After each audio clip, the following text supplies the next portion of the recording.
ষষ্ঠ পর্বে আমরা দেখেছিলাম রাজাকে কালো জাদুর মাধ্যমে তার পূর্বের জোশে ফিরে আনা হয়েছে।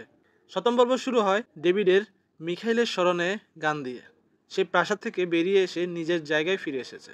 ডেভিডের বাবা তার ভাইদেরকে ফিলিস্তিনিদের বিরুদ্ধে যুদ্ধ করার জন্য সোল বাহিনীতে প্রেরণ করছে। ডেভিডের এক ভাই সেখানে যেতে অস্বীকৃতি জানায়। ডেভিড তার পরিবর্তে যেতে প্রস্তাব দেয়।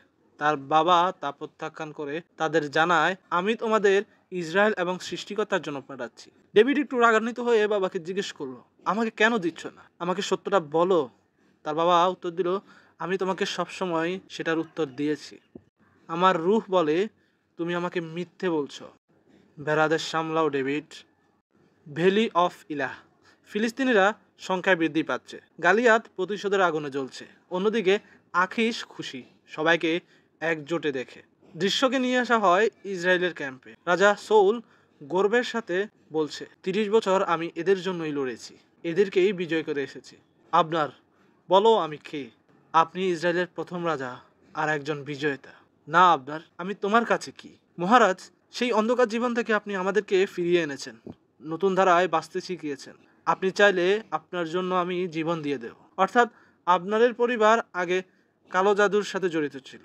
আসলে রাজা এবং আপনার ছোটকালের বন্ধু ছিল। দৃশ্য পরিবর্তিত হয়ে জনাথন এবং ইয়োবা শত্রুপক্ষের শিবির নিয়ে তারা আলোচনা করছে এবং তারা ভীত, নিজেরা কথা বলছে, আজ আমরা হারবই। সেখানে জনাথন তার শিবিরের এক সদস্যকে উৎসাহ প্রদান করে, যেটাকে ইয়োবা পরিবর্তিতে মিথ্যা আশ্বাস বলে অবহিত করে জনাথনকে। তো সেখানে অ্যাড্রিল রাজাকে জানায়, আমি কিছু ভুলিনি, কিন্তু আজ আমরা এক হয়ে লড়ব ইসরায়েলের জন্য। সবাই সেখানে রাজার সমর্থনে চিৎকার করে ওঠে। অন্য দৃশ্যে স্যামুয়েল ডেভিডের কাছে আসে। তিনি তার বাবার সাথে সাক্ষাৎ করতে চায়।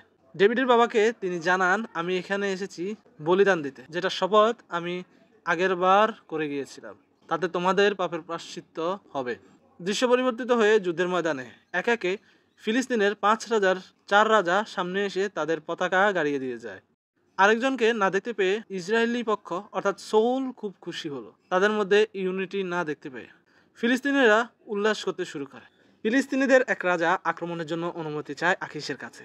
আখিস জানায়, ইহুদিদের সাথে লড়াইয়ের সময় সংখ্যা মেইন বিষয় নয়, মেইন বিষয় হচ্ছে তাদের আত্মবিশ্বাস নষ্ট করা। ঠিক তখনই গালিয়াত সামনের দিকে এগিয়ে আসে। তাকে দেখে রাজা সৌল আতঙ্কিত হয়ে পড়ে। গালিয়াত সৌল বাহিনীকে উদ্দেশ্য করে বলে, তোমাদের রাজাকে এখানে পাঠাও, তার রক্ত দিয়ে এই ভূমিকে আমি ভেজাবো এবং দ্বিতীয়বারের মতো এই ভূমিকে আমি দখল করব। সৌল গালিয়াতকে দেখে সে তার আগের অবস্থায় ফিরে আসে, অর্থাৎ অস্বাভাবিক আচরণ, পাগলামি এবং ভয়। সে জনাথনকে বলে, ওই দানবকে মেরে ফেলার জন্য কাউকে খুঁজে বের করো, তার সাথে আমার মেয়ের বিয়ে দিয়ে দেব, যাও। দৃশ্য পরিবর্তন হয়ে ডেভিড এবং স্যামুয়েল। আমি একটা স্বপ্ন দেখি যেটা খুবই বাস্তব মনে হয়। একটা নদী, চারপাশে পাহাড়, আর সেখানে একজন যোদ্ধাকে দেখতে পাই। সে সেখানে রয়েছে ওই জায়গারই সুরক্ষা দেওয়ার জন্য। স্যামুয়েল তাকে জানায় সে যোদ্ধার নাম যশোয়া। তিনি তাকে যশোয়ার কাহিনী শোনায়। তার পিছনে যদিও একটি কারণ আছে, তার সামনে আমরা দেখতে পারবো।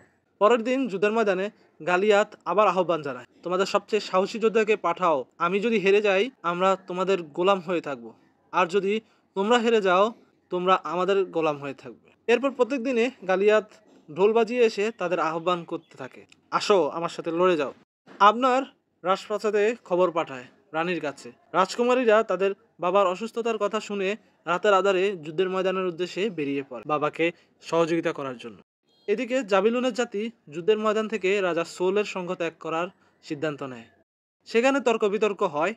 অ্যাড্রিল সেই জাতির সিদ্ধান্তকে যৌক্তিক বলে ঘোষণা করে। সে জনাথনকে বলে, হয়তো তোমার বাবা নেতৃত্ব দিবে, না হলে আমি প্রস্তুত আছি। জিততে না পারি, আমরা তো যুদ্ধ করে মরতে তো পারবো। তার এই কথা অনেক সমর্থন পায়। এর মানে হচ্ছে এই সুযোগে সে রাজা হওয়ার চিন্তা ভাবনা করছে। আমি বোধ করি আপনার গালিয়াতকে ঘুমের ভেতর হত্যা করার জন্য ওই পক্ষেরই কিছু লোককে বাগিয়ে আনে। এদিকে ডেভিড স্বপ্নে দেখতে পায় যশোয়াকে। সে তাকে একটি পাথর নিতে বলে ঝর্ণার অববাহিকা থেকে। পাথর হাতে নিয়ে ডেভিড দেখতে পায় সেটা রক্ত মিশ্রিত। সাথে সাথেই তার ঘুম ভেঙে যায়।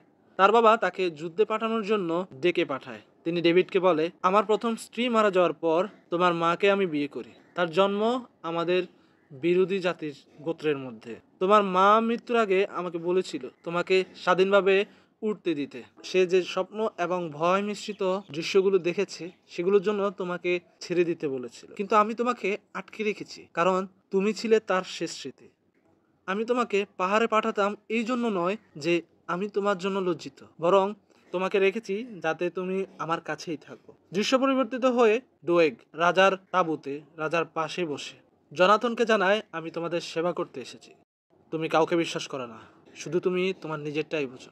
ডোয়াব জনাথনকে প্রস্তাব দেয়, আপনার বাবার জায়গায় যাকে অভিষেক করা হবে তার নাম বলুন, আমি তাকে শেষ করে দিয়ে আসছি। কারণ জনাথন স্যামুয়েলের কাছ থেকে পরবর্তী রাজা কে হবে, তার নাম কি, কোন গোত্রের, সে তা জেনে এসেছে, কিন্তু তাকে সে চিনে না।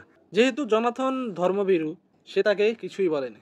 আসলে দোয়েগ আখিসের সাথে হাত মিলিয়ে জনাথনের কাছ থেকে পরবর্তী রাজার নাম বের করতে চাচ্ছে যাতে সে তাকে মেরে ফেলতে পারে।